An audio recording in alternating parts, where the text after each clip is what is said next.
శ్రీమాత్రే నమ.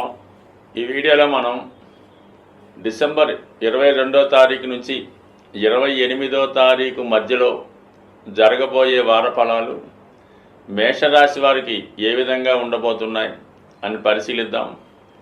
మరి మేషరాశి వారికి ఈ వార ప్రారంభంలో రవి భగవానుడు భాగ్యస్థానంలో సంచరించడం అన్నది జాతకుడికి ఒక విధమైనటువంటి సెల్ఫ్ కాన్ఫిడెన్స్ పెరుగుతుంది. ఏ విషయంలోనైనా సమర్థవంతంగా తన పనిని సాధించుకునే విధంగా ఈ గ్రహస్థితి అనుకూలించడం జరుగుతూ ఉంటుంది. ఇక తండ్రి గారి యొక్క అభివృద్ధి విషయంలో కానీ, అలాగే మీ సంతానం యొక్క అభివృద్ధి విషయంలో కొన్ని శుభకరమైనటువంటి వార్తలు వినే అవకాశం ఉంటుంది. మీరు వ్యక్తిగతంగా మీరు కానీ, మీ యొక్క సంతానం కానీ విదేశ ప్రయత్నం కొరకు కానీ, దూర ప్రాంతంలో ఉన్నటువంటి పుణ్యక్షేత్రాలు దర్శించే ప్రయత్నం కానీ, లేదా ఉన్నత విద్యా అవకాశాల కొరకు ఎదురు చూస్తున్నప్పుడు అవి ఈ వారంలో చాలా వరకు మీకు సక్సెస్ఫుల్గా ముందుకు వెళ్ళే అవకాశం ఉంది. దానికి అనుగుణంగా మీ యొక్క ప్రయత్నానికి అవసరమైనటువంటి ధనం కూడా మరి సమకూరే విధంగా ఈ గ్రహస్థితి చెప్తుందన్నమాట. అంటే మనకి భాగ్యస్థానంలో రవి వచ్చినప్పుడు మీ యొక్క శక్తి సామర్థ్యాలతో, మీ యొక్క సామర్థ్యంతో ఏదైనా సాధించగలుగుతారు. మీరు చేసే ప్రయత్నం సఫలీకృతం అవుతుంది. అలాగే రవి ఉన్నటువంటి ధనుస్సు రాష్ట్రాధిపతి గురువు ధనస్థానంలో సంచరిస్తున్నాడు. ఈ కారణం వల్ల ఏంటంటే కుటుంబం కొరకు మీరు చేసే ప్రయత్నం కూడా సఫలీకృతం అవుతుంది. అది ఆర్థికపరమైనటువంటి ప్రయత్నం కావచ్చు, వివాహ ప్రయత్నం కావచ్చు, మీ కుటుంబంలో ఎవరికైనా ఉద్యోగం కొరకు కానీ, వివాహం కొరకు కానీ, లేదంటే ఏదైనా కాలేజీలో ప్రవేశం కొరకు కానీ ప్రయత్నం చేస్తుంటే మీ ప్రయత్నం తప్పక నెరవేరే అవకాశం ఉంటుంది. ఈ గ్రహస్థితి ఆ విధంగా అనుకూలంగా ఉన్నది. అలాగే ఈ సహకారంలో మీకు మరి ప్రముఖ రాజకీయ నాయకులు కానీ, ప్రభుత్వ ఉద్యోగులు కానీ సంపూర్ణంగా సహకరించే అవకాశం ఉంది. దశమ స్థానంలో శుక్రగ్రహ స్థితి. మరి సాధారణంగా దశమ స్థానంలోకి ఏ గ్రహం వచ్చినా కూడా అది వృత్తి సంబంధించిన విషయాల మీద మనకి ప్రభావం చూపుతూ ఉంటుంది.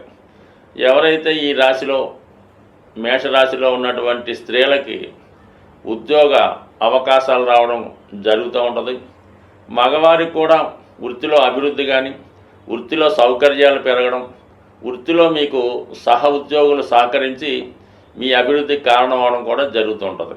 ముఖ్యంగా ఆర్థిక సంబంధించిన విషయాల్లో మీ వ్యాపార అవసరాల కొరకు తగిన ధనం సమకూరడం వల్ల మీరు వ్యాపారంలో పెట్టుబడి పెట్టడం, దానిని మీ యొక్క కార్యాలయాన్ని కానీ, మీ వ్యాపార సంస్థను కానీ చాలా అందంగా అలంకరించడం, దాన్ని రీమోడల్ చేయడం అలాంటివి జరుగుతుంటాయి. అలాగే మీ వ్యాపార అవసరాలకు ఏదైనా మంచి వాహనాన్ని కొనుక్కునే ప్రయత్నం కూడా నెరవేరే అవకాశం ఉంటుంది. ఇక అష్టమంలో ఉన్నటువంటి బుధుడు మాత్రం మీకు అంటే చాలా నిగూఢంగా ఉన్నటువంటి విషయాలు తెలుసుకుంటారు. మీ యొక్క వ్యాపార సంస్థల్లో జరుగుతున్నటువంటి లెక్కల యొక్క పొరపాట్లు ఏవైనా ఉన్నా, మీ యొక్క సహచరులు కానీ, మీ కింద వృత్తి చేస్తున్న వారు చేస్తున్న పొరపాట్లు సరిదిద్దే ప్రయత్నం చేస్తారు. ఏదైనప్పుడు కూడా మీ యొక్క వ్యాపార సంస్థల్లో కొన్ని అకౌంట్లో ఉన్నటువంటి తప్పులు కానీ, కొంత మిస్మేనేజ్మెంట్ కానీ జరిగినట్టు గమనించడం జరుగుతుంది. మరి ఈ విషయంలో మీరు తగు జాగ్రత్త తీసుకోవడం మంచిది.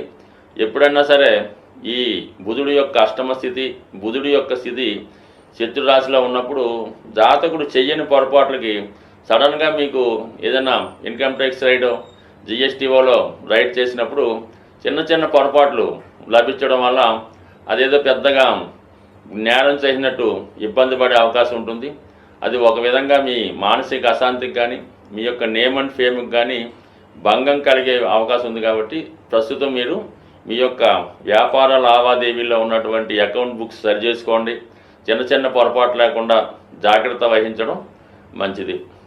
ఇక యాస్టీజ్గా మనకి లాభస్థానంలో శనిగ్రహ సంచారం జాతకుడికి బాగా అనుభవజ్ఞులైనటువంటి సీనియర్స్ మీకు సహకరిస్తారు. అనుభవజ్ఞులైనటువంటి సలహాలు తీసుకోవడం వలన మీ జీవితంలో వృత్తిపరమైన అభివృద్ధి, కొత్త వ్యాపార ప్రారంభానికి కావాల్సినటువంటి సహాయ సహకారాలు లభించే అవకాశం ఉన్నది. బట్ ఏదైనా ఈ గ్రహాల యొక్క అమరిక 8, 9, 10, 11 స్థానాల్లో ఉన్నటువంటి గ్రహాలు చాలా వరకు జాతకుడికి సహకరించే అవకాశం ఉంటుంది. ఇక ముఖ్యంగా 12వ స్థానంలో ఉన్నటువంటి రాహు మీరు ఇతరుల యొక్క సలహాలు వినడం వల్ల చెడిపోయే అవకాశం ఉంటుంది. సో ఏదైనా న్యాయంగా ముక్కుసూటిగా డైరెక్ట్గా వెళ్ళినప్పుడు మాత్రమే మరి ఈ రాశి వారికి రాణించే అవకాశం ఉంది. ఏదో విధంగా సంపాదించిన ధనాన్ని సక్రమైన మార్గంలో వినియోగించకుండా అక్రమ మార్గాల్లో వినియోగించే విధంగా మీకు కొంతమంది సలహా ఇవ్వచ్చు. వారి సలహాల వల్ల మీరు రాంగ్ ఇన్వెస్ట్మెంట్ చేయడం వల్ల కానీ, సరైనటువంటి డాక్యుమెంట్స్ లేని స్థలాలు స్థిరాస్తులు కొనడం వల్ల కానీ టెంపరీగా మీకు లాభం వచ్చినప్పుడు కూడా భవిష్యత్తులో వాటి వల్ల ఇబ్బందులు కలిగే అవకాశం ఉంది. కాబట్టి మీరు ఏదైనా ఇన్వెస్ట్మెంట్ చేసే సమయంలో చాలా వరకు వాటి యొక్క పేపర్సు, లావాదేవీలు, అమ్మిన వారి యొక్క వివరాలు, మీడియేటర్గా ఉన్న వారి యొక్క చరిత్ర ఇవన్నీ తెలుసుకొని ఇన్వెస్ట్ చేయాలి తప్ప ఏది పడితే అది ఇన్వెస్ట్ చేయడం వల్ల మీకు చాలా వరకు నష్టం జరగడమే కాక కొంతవరకు అప్రతిష్ట పాలయ్యే అవకాశం ఉంటుంది. కాబట్టి ఈ విషయంలో కూడా జాతకుడు చాలా జాగ్రత్త వహించవలసి ఉంటుంది. ఇక ఆరోగ్య విషయంలో కూడా అధిక శ్రమ వలన కానీ, సమయానికి సరైనటువంటి ఆహార పానీయాలు లభించకపోవడం వల్ల కానీ కొంతవరకు అనారోగ్యం గురయ్యే అవకాశం ఉంది. కాబట్టి మీరు ఎంత ఒత్తిడిలో ఉన్నా ఎటువంటి పరిస్థితుల్లోనూ అశ్రద్ధ చేయకుండా సమయానికి మీరు భోజనాదులు చేయడం వల్ల మంచిగా ఉంటుంది. దాని తర్వాత ఏంటంటే ముఖ్యంగా కుజుడు చతుర్థ స్థానంలో కుజుడు వక్ర గమనంలో ఉండడం వల్ల చాలా వరకు మీరు స్థిరాస్తి అమ్మే ప్రయత్నాలు కానీ కొనే ప్రయత్నాలు కానీ ఏదో విధంగా వాయిదా పడుతుంటాయి. టెంపరీగా మీరు స్థిరాస్తి అమ్మే ప్రయత్నాలు మానుకొని దాన్ని వేరే విధంగా ఉపయోగించుకునే విధంగా ప్రయత్నం చేస్తే చాలా అనుకూలంగా ఉండే అవకాశం ఉంది. మరి కొంతమంది ఇదే సమయంలో మీరు ఉపాధి కొరకు కానీ వ్యాపారం కొరకు కానీ ఉన్న ప్రాంతం నుంచి వేరే ప్రాంతానికి టెంపరీగా కొద్ది రోజులు మాత్రమే అక్కడ ఉండే విధంగా మీ యొక్క వ్యాపార వ్యవహారాలని వేరే ప్రాంతానికి షిఫ్ట్ చేయడం వల్ల కొంత మీ యొక్క వృత్తిలో కానీ ఆదాయంలో కానీ వేగం పెరిగే అవకాశం ఉంటుంది. కాబట్టి ఈ విషయంలో చాలా వరకు జాగ్రత్త వహించండి. బట్ ఏదైనా ఎక్కువ గ్రహాలు వక్రగమంలో ఉన్నప్పుడు జాతకుడు ఏంటంటే చేయవలసిన పని పదే పదే చేయవలసి ఉంటుంది.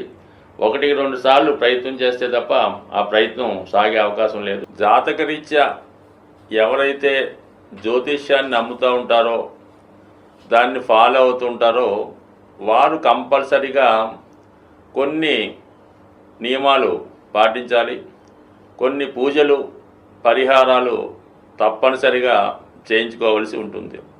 మరి సాధారణంగా ప్రతి సంవత్సరం 1-2 సార్లు మాత్రమే వచ్చే శని త్రయోదశి మరి ఈ వారంలో మనకి వారం చివరిలో డిసెంబర్ 28వ తారీఖున శని త్రయోదశి అనే పర్వదినం రాబోతుంది.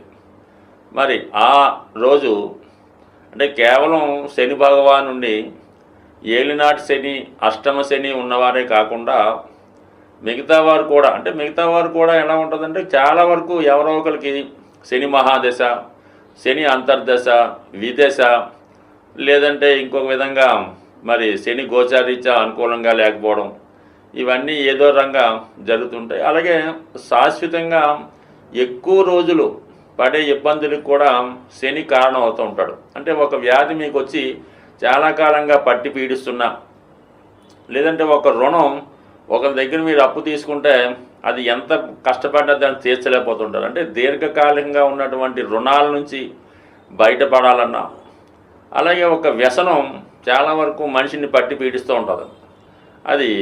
అది పాన్ అవ్వచ్చు, లేదంటే మందు తాగొచ్చు, ఇంకోటి అవ్వచ్చు, కార్డ్స్ అనొచ్చు అనుకోండి. అంటే ఏదైనా మనల్ని వదిలి వెళ్ళడానికి ఇష్టపడదో అటువంటివన్నీ కూడా శని ప్రభావం చేత వచ్చినవే. సో అందువలన ఏంటంటే చాలా వరకు మనుషుల్లో ఉన్నటువంటి ఒక బద్ధకం, అశ్రద్ధ, పోస్ట్పోన్ మెంటాలిటీ, పని చెప్తే ఇసుక్కోడి, ఇవన్నీ కూడా శని యొక్క ప్రభావం చేత ఉన్నవే. మరి ముఖ్యంగా విద్యార్థులు కూడా చదివింది మర్చిపోతున్నారు అన్న కూడా దానికి ఈ శని భగవానుడే కారణం అవుతుంటాడు కాబట్టి, అంటే మనం వాళ్ళు వీళ్ళు అనుకోకుండా ప్రతి ఒక్కరూ కూడా ఈ శని త్రయోదశి నాడు విధి విధానంగా శని భగవాన్ని పూజించుకోవడం వల్ల మీ యొక్క సమస్యల నుంచి బయటపడే అవకాశం ఉంది. అంటే శని భగవాన్ని పూజించామంటే మామూలుగా నవగ్రహాలు ఉన్న దేవాలయానికి వెళ్ళి అక్కడ అమ్ముతున్నటువంటి ఏదో ఆయిలో నువ్వులో కొని ఆ శని భగవాన్ మీద శుభ్రంగా పోసేసి రావడం జరుగుతూ ఉంటుంది. ఆ విధంగా చేయడం వల్ల శనిగ్రహం యొక్క ఆగ్రహానికి పాత్రులయ్యే అవకాశం ఉంది.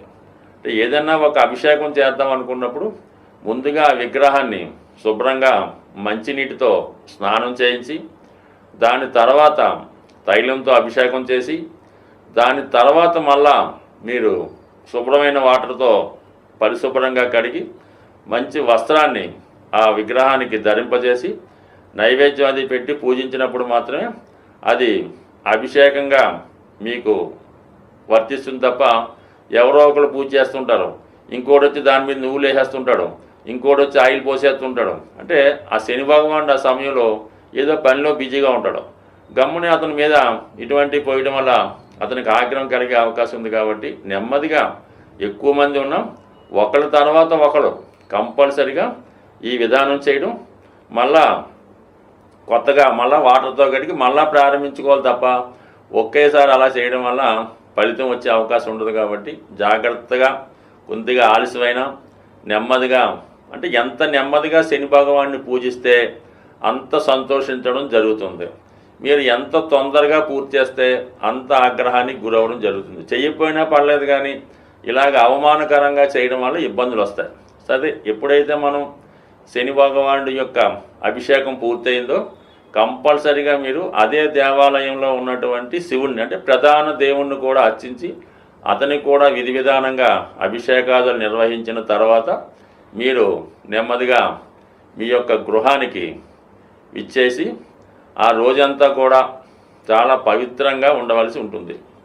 భూశయనం చేయడం, ఎటువంటి ఆయిల్తో చేసిన పదార్థాలు తినకుండా మామూలుగా సాత్వికమైన ఆహారం, అవసరమైతే పళ్ళు పొలాలు అడ్డు తీసుకొని భూమి మీద పడుకొని ఆ రోజు ఎటువంటి అదే రాత్రిపూట కూడా కిందే పడుకొని అన్ని సుఖాలకి దూరంగా ఉండి మళ్ళా ఆ మన్నాడు ఉదయం లెగిసి శుభ్రంగా స్నానం చేసి సూర్యభగవాను ఆదివారం సాధారణంగా అవుతుంది కాబట్టి ఆ రోజు సూర్యభగవాన్ని కూడా చక్కగా సూర్య నమస్కారం చేసుకొని ఆదివారం కూడా మీరు 100% ఈ నియమంగా ఉంటూ ఎటువంటి మాంసం మద్యం ఇలాంటి దూరంగా ఉంటూ చేయడం వల్ల మీరు చేసి చూడండి, మీ జీవితంలో అద్భుతం అన్నది 100% అతి తొందరగా ఫలితాన్ని ఇచ్చేవాడు శని భగవానుడే. అయితే మీరు చేసుకునే దాన్ని బట్టి తన ఫలితం ఇవ్వడం జరుగుతుంటుంది. అందరూ ఆలస్యం అంటుంటారు. మరి ఆలస్యం ఎందుకు కారణం అవుతుందంటే మనం సరిగ్గా పాటించకపోవడం వల్ల. అంటే ఒక విద్యార్థి 10th క్లాస్ 10 సార్లు ఫెయిల్ అవ్వచ్చు, కట్టొచ్చు, పాస్ అవుతుంటాడు. అది ఆలస్యానికి కారణం అవుతుంటుంది. ఒకడు ఒకేసారి ఎట్ ఏ టైం పాస్ అయిపోతుంటాడు. రెండుకి శని భగవానుడే కారణం అవుతుంటాడు. కాబట్టి అందువలన శని భగవాన్ని నిందించకుండా మీరు ఫేవర్గా మీరు అభిమానిస్తే శని కూడా మీకు తొందరగా అభిమానించి మంచి ఫలితం ఇవ్వడం జరుగుతుంది. మరి ఇంకా ఇటువంటి ఫలితం చేసుకుంటూ ఒక సప్తముఖి రుద్రాక్ష ధరించడం కానీ, అలాగే బ్లూ సఫేర్ అనే ఉంగరాన్ని వెండిలో చేయించి రైట్ హ్యాండ్ మధ్యవేలు పెట్టుకోవడం వల్ల కానీ ఇవన్నీ కూడా జాతకుడికి శని యొక్క ఆశీస్సులు లభించే అవకాశం ఉంది. స్వస్తి.